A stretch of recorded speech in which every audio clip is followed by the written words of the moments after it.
Ntozake Shange was born October 18, 1948. Shange was an American playwright and poet who addressed issues relating to race and Black power in her work. Shange is best known for her award-winning play titled For Colored Girls Who Have Considered Suicide When the Rainbow Is Enough. This first work premiered in 1976. It tells the stories of 7 women who have suffered oppression in a racist and sexist society. As renowned director Elizabeth Carter recently stated, this work is as current as it was in 1975 when it forever changed theater. We are still experiencing the systematic racism that traps our communities, experiencing domestic and societal violence, and feeling the invisibility that makes us have to shout to have our voices heard. Among Shange's honors and awards are fellowships from the Guggenheim Foundation and a Pushcart Prize. Shange began reading her poetry in New York nightclubs and later became known as a revolutionary of Black feminist arts movement. Yet, when asked in hindsight what she would tell her own younger self, she replied, "I would tell her not to be so coward by convention for so long." Shange died October 27th at age 70. Katie Geneva Cannon, born January 3rd, 1950, was an American Christian theologian associated with womanist theology and Black theology. She was the first African-American woman ordained in the United Presbyterian Church. Cannon received the Distinguished Professor Award from Spelman College and was a Professor Scholar honoree at the National Black Church Summit at Emory University. She is known for her work with womanist theology, a theology meant to address the perceived failings in liberation theology and in mainstream feminism. When reflecting on her 44th anniversary as an ordained clergywoman, she referenced Toni Morrison saying, "There is always a before that makes our beginnings possible." She named her primary before as her having been 3 years old when her mother enrolled her in a kindergarten class at Mount Calvary Lutheran Church, the only place that provided early childhood education for African American children in her community at the time. Reverend Dr. Geneva Cannon died August 8th at age 68. In this era, every year we lose some of America's elders from the civil rights movement. And in 2018, Wyatt Tee Walker died. Walker was chief of staff for Martin Luther King Jr., and he was a key strategist in the civil rights protests. He was the 10th of 11 children born to a poor family in Massachusetts, poor despite both of his parents being college graduates. He recalled using cardboard to patch the holes in his shoes when he was a kid. 5 of his 10 siblings died in childhood before he was old enough to remember them. After getting a degree in physics and chemistry, Walker went to divinity school to become a pastor, just like his father. He met Martin Luther King Jr. when they were both presidents of their classes. After the civil rights movement, he continued to preach against bigotry and work for affordable housing and education for 6 decades. He was both powerful and committed to nonviolence. The Reverend Jesse Jackson says he knew how to use the church as the center of his advocacy for the poor, the marginalized, and the oppressed. Dorothy Cotton started out as an administrative assistant to Wyatt Tee Walker, and she went on to become a confidant of Reverend Dr. Martin Luther King and the only woman to be in his inner circle of aides. She was a driving force in registering Black voters, and she oversaw workshops training them in citizenship rights and promoting Black political power. Born to a steel worker, she lost her mother at age 3 and was raised in a home without indoor plumbing. Yet she went on to earn a bachelor's degree in English and library sciences and a master's from Boston University. She organized and participated in marches, training children as well as adults to take part. It was Cotton who typed up the I Have a Dream speech. The Dorothy Cotton Institute, which works for human rights and is affiliated with Cornell University, is named after her.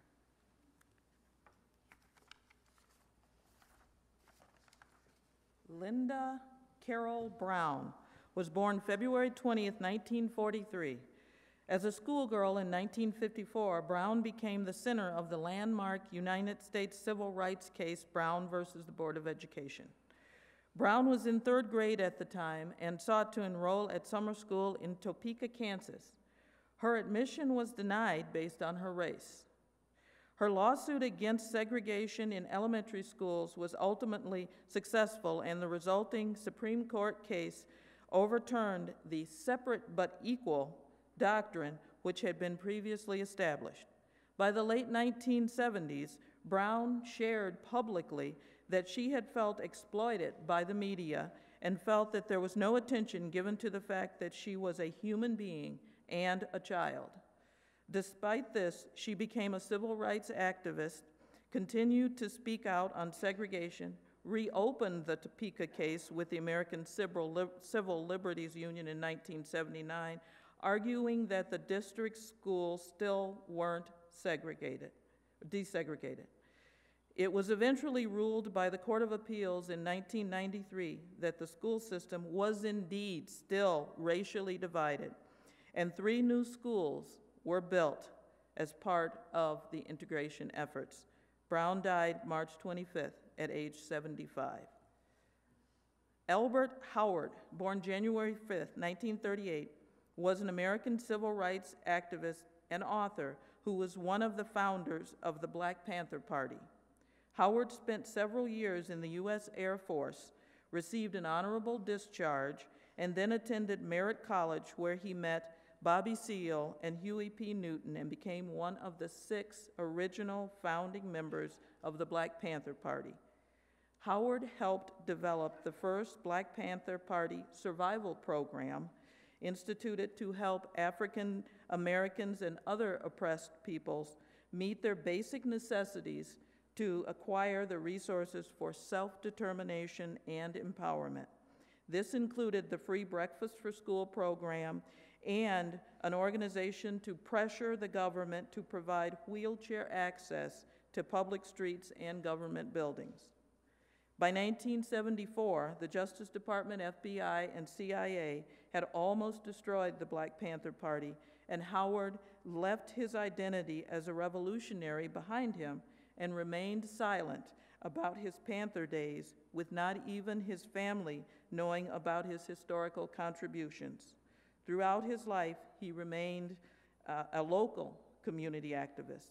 After retirement, Howard did break silence and self-published his memoir, Panther on the Prowl, covering the rise and fall of the Black Panthers. Howard died on July 23rd at age 80.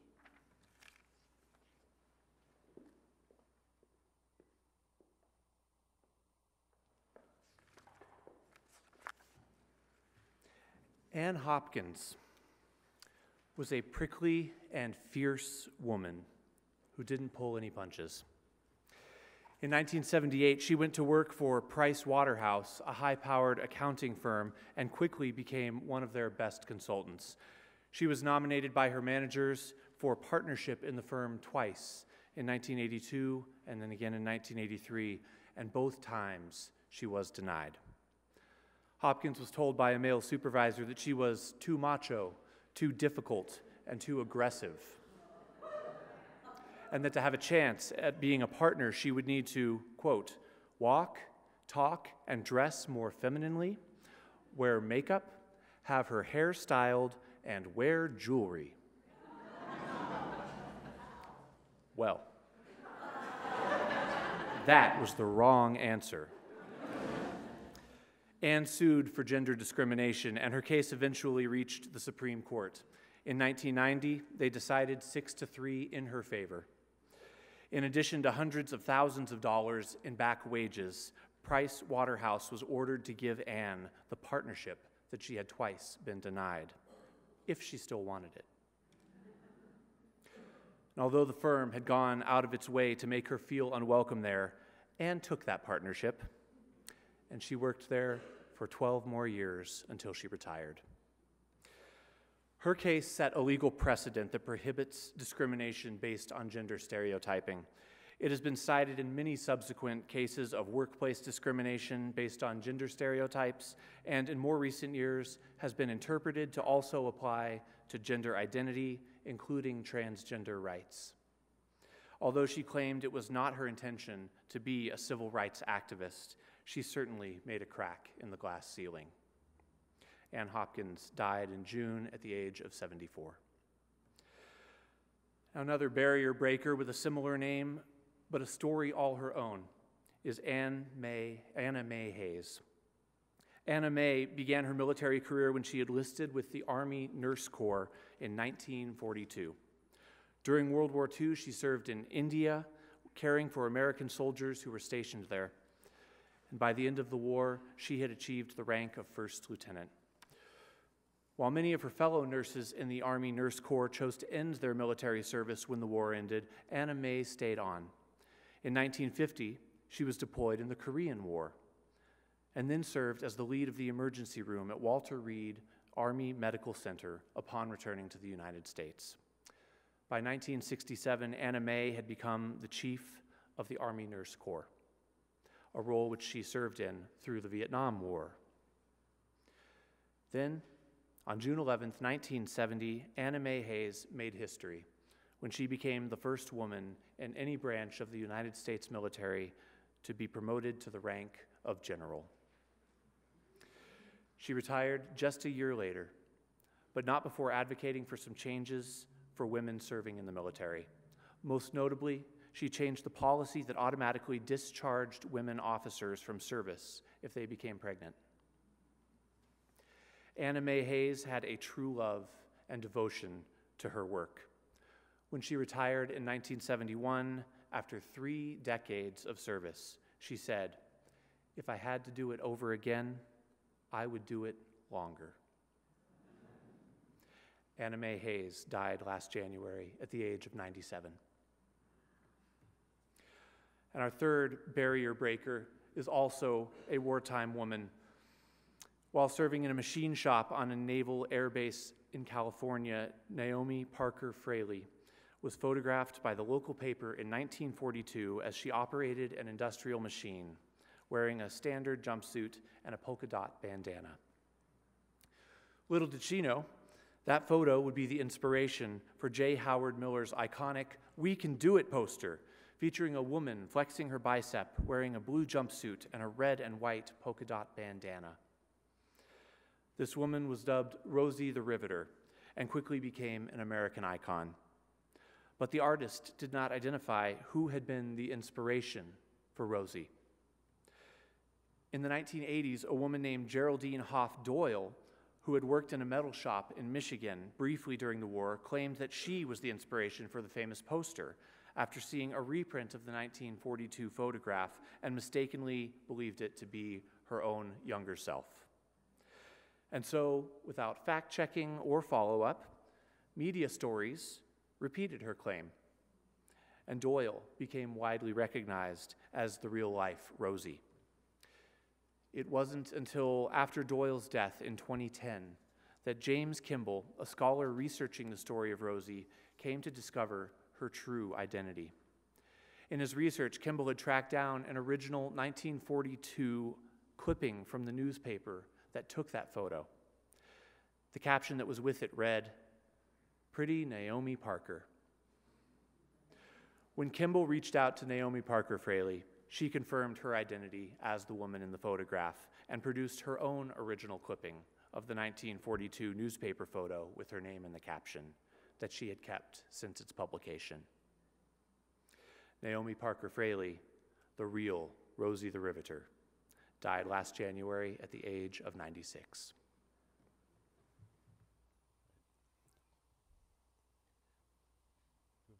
Bob Dorough, a legendary jazz composer, became known to later generations of people through his work in number theory, constitutional law, and linguistics. Sing it if you know it. Junction, junction.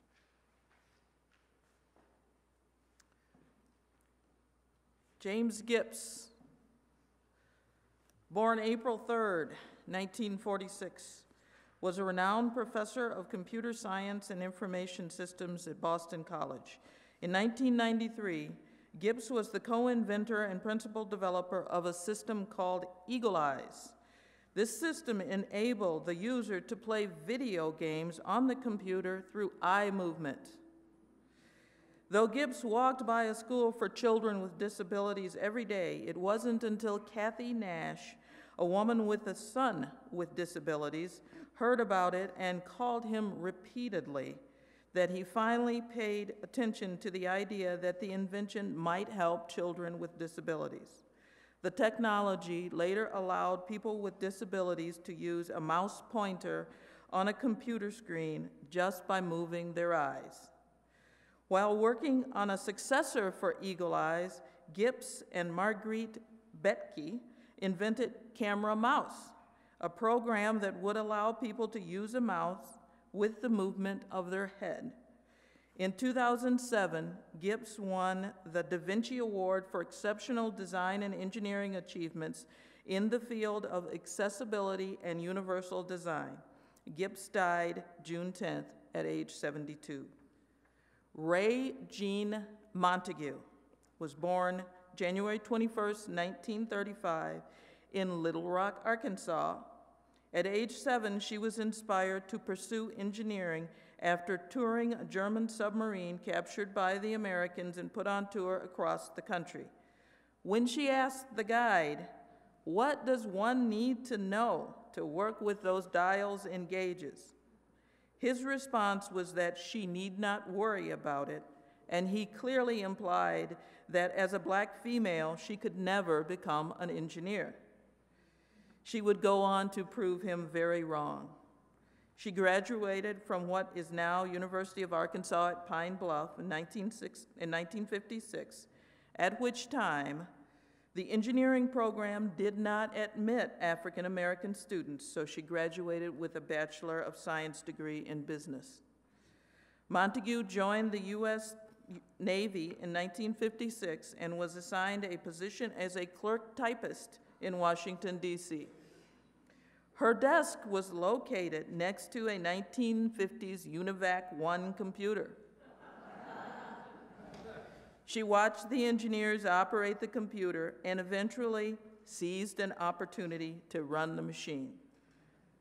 She then began studying computer programming at night school and became a naval engineer credited with creating the first computer-generated rough draft of a U.S. naval ship. This revolutionized U.S. naval ship design. She worked her way up to the deputy program manager of the Navy's Information Systems Improvement Program. Montague died October 10th at age 83. In an age when computers were in their infancy and few women were involved in their development, the physicist Evelyn Berezin not only designed the first true word processor in 1969, she was also a founder and the president of the Redactron Corporation, a tech startup on Long Island that was the first company exclusively engaged in manufacturing and selling these revolutionary machines.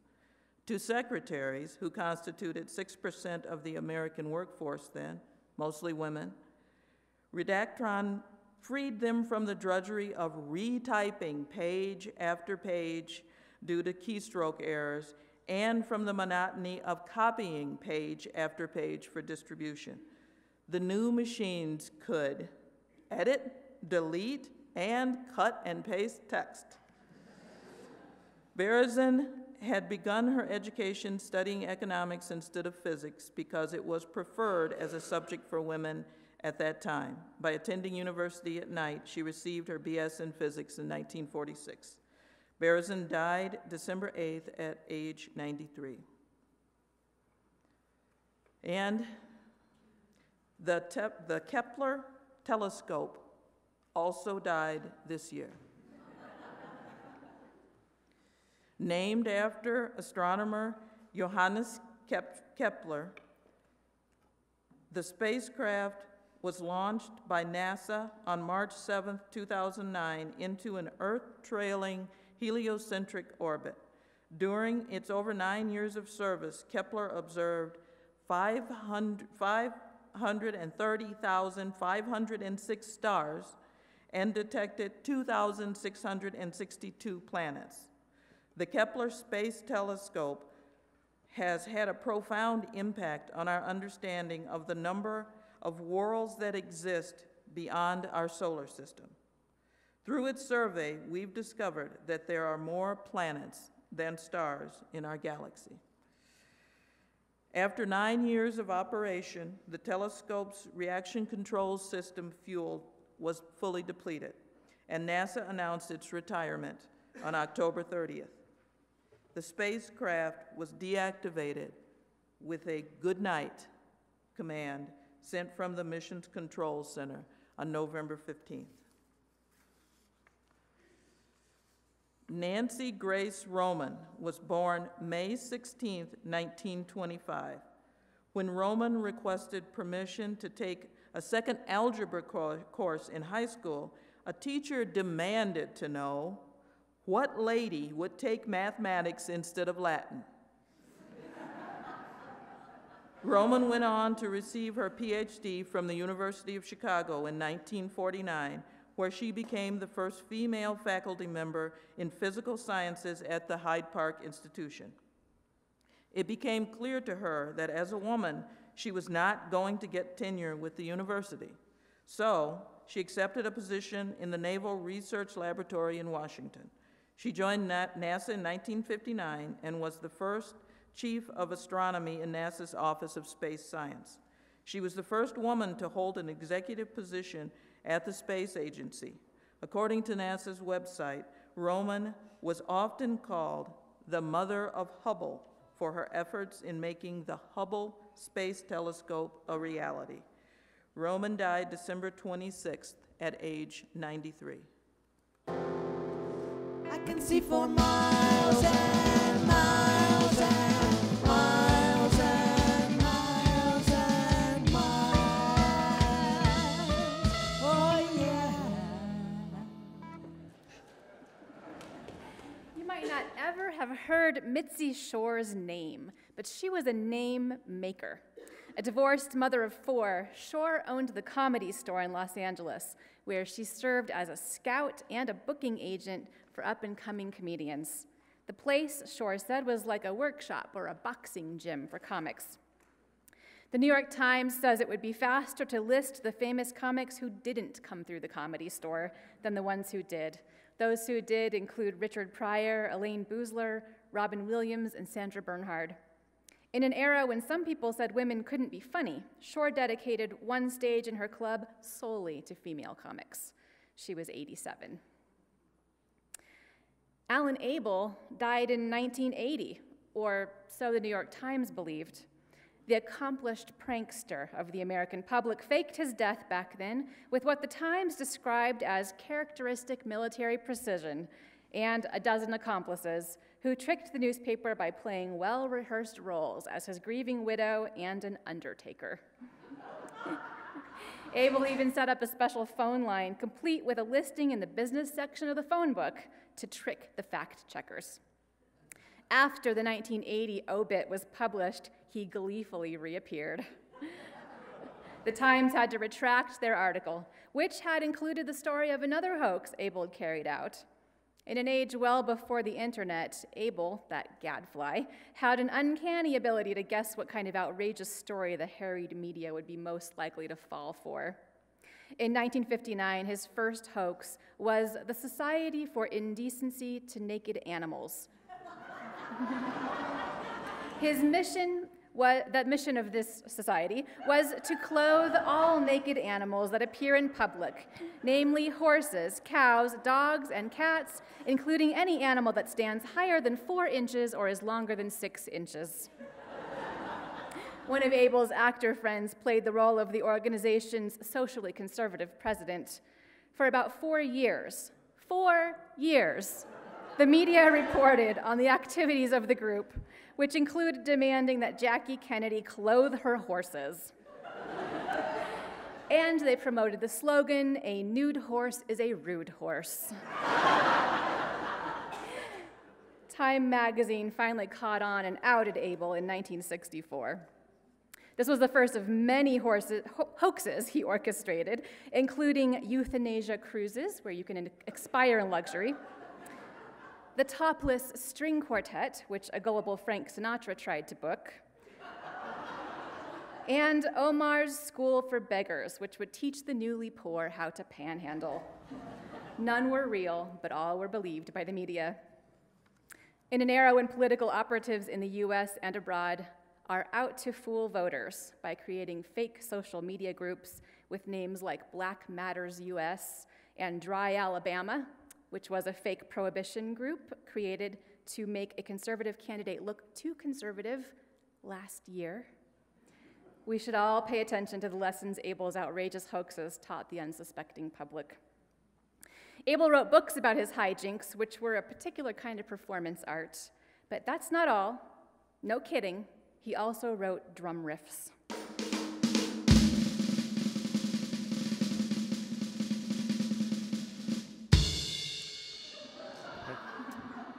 And as we head toward the end of the service, there are just a few more names.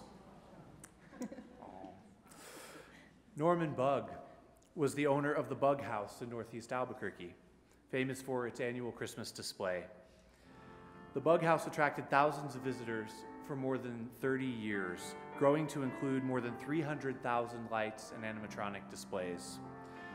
In fact, it became such a popular attraction that in 2002, neighbors who were bothered by the traffic ended up filing a lawsuit, and the Buggs were forced to stop putting lights up at the Bugg House. Now you can see the Buggs Christmas display every December at its current home at the Harvey House Museum in Berlin. Speaking of the holidays, Dorcas Riley was the inventor of green bean casserole. She was a kitchen supervisor at Campbell's Soup Company when she combined green beans, cream of mushroom soup, and crunchy French fried onions, making an iconic American dish. Since it was the 50s, she also made tomato soup meatloaf, a tuna casserole, and something sloppy Joe's like called a super burger. Ho, ho, ho. Green giant. In 1986, Larry Harvey hosted a bonfire party for fewer than a dozen people at Baker Beach in San Francisco, where he built an 8-foot-tall man made of scrap wood and then burned it. Now, 33 years later, the annual party has moved to the Black Rock Desert in Nevada, grown to over 70,000 participants, and the Burning Man has gone from 8 feet to 5 stories tall. When the founder of the Burning Man Festival died in April at age 70, he left behind a tradition of sticking it to the man that will live on for many years to come.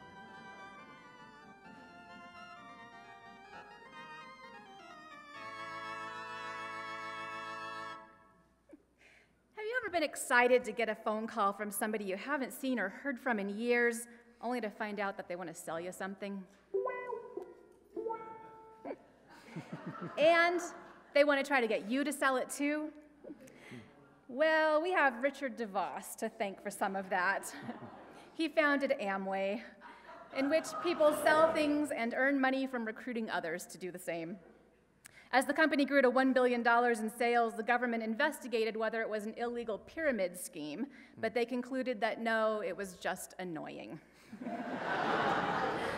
DeVos died this fall at the age of 92 after using much of his wealth to support the Republican Party. His daughter-in-law, Betsy DeVos, is education secretary.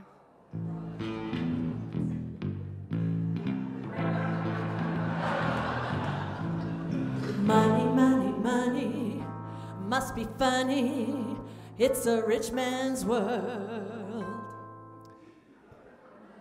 Ingvar Kamprad was the 8th richest person in the world when he died last year, but his entire life was one of thrift and frugality.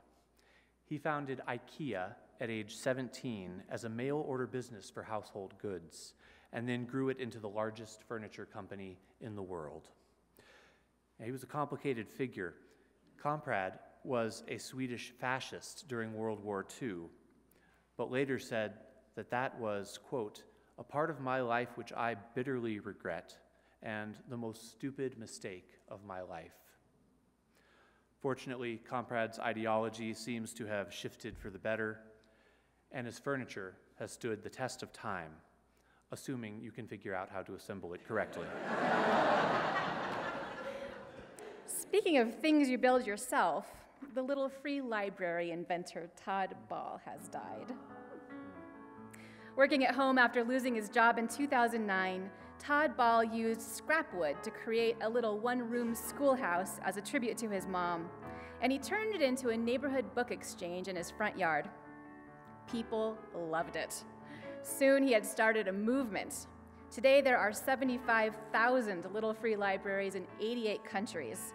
In fact, a member donated one to our church, and the youth group is decorating it to place it somewhere on our campus for all who visit. Reading Rainbow.